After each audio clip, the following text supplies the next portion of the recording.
টাঙ্গাইল জেলার মধুপুর উপজেলার মির্জাবাড়ি ইউনিয়নের সুনামধন্য শিক্ষা প্রতিষ্ঠান আমবাড়িয়া উচ্চ বিদ্যালয়ের এসএসসি পরীক্ষা 2026 শিক্ষার্থীদের বিদায়ী দোয়া মাহফিলের আয়োজন করা হয়। উক্ত দোয়া মাহফিলে বিদ্যালয়ের প্রধান শিক্ষক আব্দুল মান্নান স্যারের সভাপতিত্বে বিশেষ অতিথি হিসেবে উপস্থিত ছিলেন মির্জাবাড়ি ইউনিয়ন বিএনপির সাধারণ সম্পাদক জনাব দেলার হোসেন তালুকদার, স্থানীয় বিএনপির নেতৃবৃন্দ সহ অত্র বিদ্যালয়ের সকল শিক্ষার্থী এবং অভিভাবকবৃন্দ।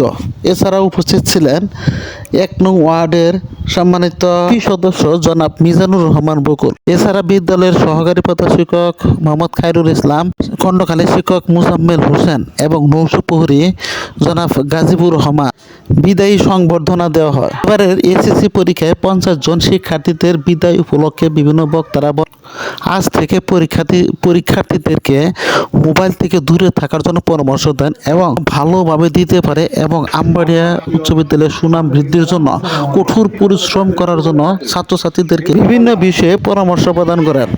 অবশেষে বিদায়ী শিক্ষক এবং শিক্ষার্থীদের মাঝে ফুল দিয়ে শুভেচ্ছা প্রদান করেন এবং আল্লাহ তাআলার কাছে প্রাণ ভরে দোয়া করে এবং প্রধান শিক্ষক সাহেবের সমাপনী বক্তব্যের মাধ্যমে উক্ত অনুষ্ঠানের সমাপ্তি ঘোষণা করা হয়।